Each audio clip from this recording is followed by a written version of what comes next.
Code électoral ivoirien, voici ce que dit l'opposition de la décision du président Alassane Ouattara. Plus de détails après le générique.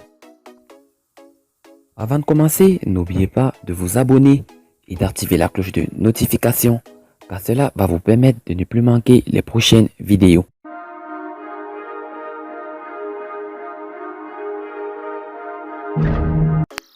L'opposition politique ivoirienne a réagi à la décision du président Alassane Ouattara de recouvrir par voie d'ordonnance pour la modification du code électoral. Modification du code électoral, l'opposition politique se braque contre Alassane Ouattara.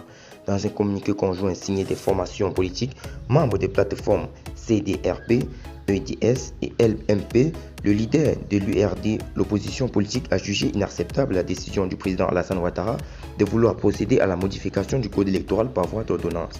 L'opposition estime que, contrairement aux allégations du pouvoir, la deuxième phase du dialogue politique relatif au code électoral s'est soldée par un échec.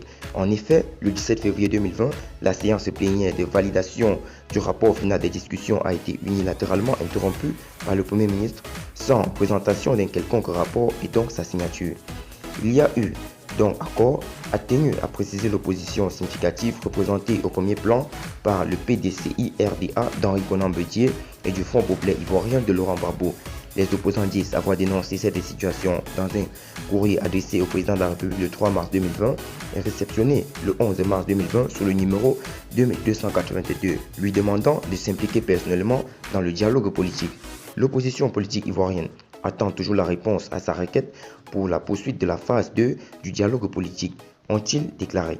Le 19 mars dernier, le secrétaire général de la présidence, Patrick Hachi, a rendu publique la décision du chef de l'État de procéder à la modification du code électoral par voie d'ordonnance en raison de la situation exceptionnelle liée à l'épidémie de coronavirus.